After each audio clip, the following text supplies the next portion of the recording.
Hey,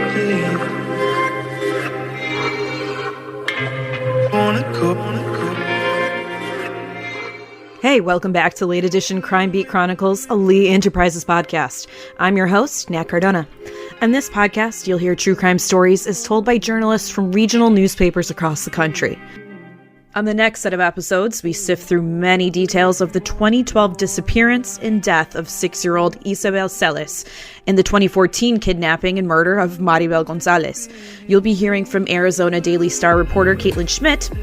As always, make sure you go back to the first episode coverage of this case to make sure you're all caught up on all the details. On today's episode, we go deeper into the connection between these two young girls' cases and the man on trial for their murders. Alrighty, let's get into it. To recap, October of 2017, Isabel's death is ruled a homicide 5 years after she first went missing. And then comes September of 2018. A man is indicted in killing both of the young girls, Isabel Celis and Maribel Gonzalez. The timeline here is going to seem a little bit confusing, but you gotta just bear with me. The big break in these two cases came in 2017 when the FBI received a tip about a man who might have some information about Isabel's disappearance. On March 3rd, 2017, after talking to Christopher Clements, officials were able to find Isabel's remains. They were discovered in the same general area where Maribel's body had been found. So going back to the top, when I mentioned that September of 2018 press conference where it was released that a man's been indicted in both of the girls' murders, it had not been publicly known that Isabel and Maribel's deaths were connected or that they'd even been found in the same general area until that press conference. At the time in 2018, Christopher Clements was 36 years old. He was indicted on 22 charges related to the killing of the two girls. Those include 2 counts of first-degree murder, 2 counts of kidnapping of a minor, and 1 count of burglary of a residential structure. Clements was also indicted on 14 counts of sexual exploitation of a minor. Those charges stem from allegations that he was dealing with child pornography. This guy is a career criminal with a long rap sheet spanning multiple states. His first conviction came at the age of 16 when he pleaded guilty to 2 sex offenses in Oregon. And it doesn't stop there. Over the next 2 decades, Christopher Clements racked up arrests in Washington, Florida, and Arizona, several of those for failing to register as a sex offender, as required by his Oregon conviction. Here's the real kicker. Clements was out of jail on bond when Maribel was murdered. So take a look at this. Clements was arrested on September 19th of 2012, which is 5 months after Isabel went missing, by the way, on a charge of second-degree residential burglary after a woman came home and said she saw him loading up items into a Lexus parked in front of the house. Police ran the plates, and they came back to Clements, and then he was arrested. As a reminder, June of 2014, Maribel's body was found in a desert 3 days after she left home to visit a friend. So, what does all of that mean? Well, that 2012 burglary I mentioned doesn't go to trial until 2015. This means while Christopher Clements was out of jail on bond for that burglary charge, he literally snuck in killing Maribel. So back to Isabel's case. The big break that came in February of 2017 is when Clements' girlfriend called the FBI and said, hey, he knows where Isabel's body has been dumped since she was missing in 2012. The girlfriend said that Clements told her to retrieve a bag that was buried in the yard of her home. A piece of paper with Isabel's name was in that bag. Clements apparently tried to avoid using Isabel's name over the phone because he's in jail and jail calls are recorded. When Clements' girlfriend told the FBI all of this, Clements was in Pima County Jail on unrelated burglary charges. You sense a theme here, I'm sure. He told investigators he wouldn't lead them to Isabel until his 2 pending charges were dismissed and his car was released. That brings us to March 3rd of 2017. Clements directed FBI agents to a desert area near Avra Valley and Trico Roads where Isabel's remains were found. Investigators realized at that time it was the same area where Maribel's body had been found in 2014, just days after she went missing. Clements told investigators that no, he did not kidnap or kill Isabel, and he refused to give more information. And that's where I'll stop. Let's jump back into my interview with Arizona Daily Star reporter Caitlin Schmidt. In September of 2018, the good old Tucson Police Department on Friday evening told us that there would be a press conference on Saturday morning, which you know is a huge deal, right? If they're going to hold it on the weekend, it's got to be something big.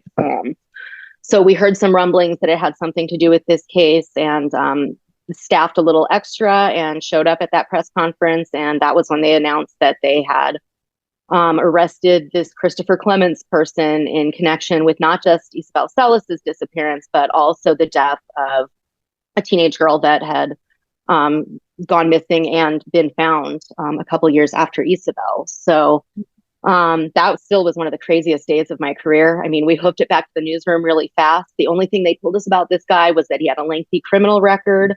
And I spent the next 8 or 9 hours in front of a computer going state by state, trying to piece together on a Saturday where no courts were open, this man's life, and did a pretty solid job. We got an 18-year history, starting when he was a teenager in Oregon, and followed him from state to state, and put together a pretty comprehensive history of where this guy had been and what he had done, and some of the details in there were really terrible. Like he was out on parole or probation at one point when one of the girls went missing. I mean, he was supposed to have been supervised, but this was a person that just kind of seemed to fall through the cracks, and seemingly got away with murder until he inserted himself into this case. We need to take a quick break, so don't go too far. Connect with your potential customers wherever they are. Effective uses Comcast viewership data insights to combine advanced targeting capabilities with premium TV and streaming content, so you can deliver the best ad experiences to your audience no matter how they watch. Visit EFFECTV.com.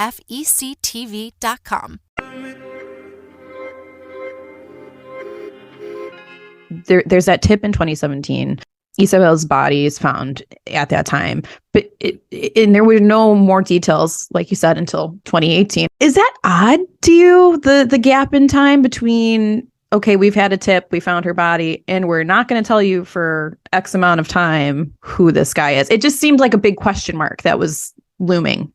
It seemed like it at the time, but once we got to trial, I mean, and even after they announced his arrest, we knew very, very little about how they connected the dots. But once I sat through that first trial and saw how they connected him to this case, it made sense why it took more than a year. I mean, they were digging up electronic devices from girlfriends that he had 5 years in the past. I mean, they combed through this man's life with a fine-tooth comb, looking for everything they could to connect him. So it did seem weird at first, and we were kind of trying to dig around in the background. There were some rumors that, like a psychic had assisted, or that there were cadaver dogs involved, but we really didn't get the details until we went to trial. And then when they put on this case, it made sense. This was like good old fashioned detective work. I mean, the amount of labor that went into putting this together was intense. Mm-hmm, mm-hmm. I mean, they did a good job piecing it together between, the timeline of where his phone was, the phone calls to the house, the interactions that they could have had, the work that they put into these photos that they found on his devices. I mean, these detectives spent months trying to identify the children in these photos and the locations across town. And they put together a strong case. Well, and I don't think law enforcement ever would have put together those two missing girls. The circumstances were so different. They initially treated Maribel as if she was a runaway, and then kind of figured it out, but it certainly didn't get the kind of attention that a 6-year-old being removed from her bedroom did. Right. I mean, I never would have.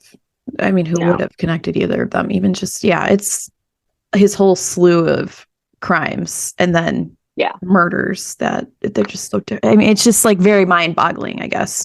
Well, and he had mentioned something early on after he was being questioned about, like, there were 4 total bodies out there, which I wouldn't put it past him to have killed some more people. I mean, he really would have gotten away with this had he not been so arrogant that he thought he could lead police to the bones of a dead child and they wouldn't actually look at him as a suspect. I mean, that might be sociopathy right there, right? You would think. Yeah. There were days that were easier than others where my story was pretty much done right before 3:00 and ready to go and nothing changed. And then there were days where, like, my story was done and then 15 minutes before deadline, the real bombshell dropped and we had to completely rework the top. That happened several times. Next time on Late Edition Crime Beat Chronicles, we explore all the ins and outs of these two young girls' cases as Christopher Clements goes on trial for their murders. If you like what we do here at Late Edition Crime Beat Chronicles, please be sure to subscribe wherever you get your podcasts. I'll see you soon. Connect with your potential customers wherever they are. Effective uses Comcast viewership data insights to combine advanced targeting capabilities with premium TV and streaming content, so you can deliver the best ad experiences to your audience no matter how they watch. Visit EFFECTV.com.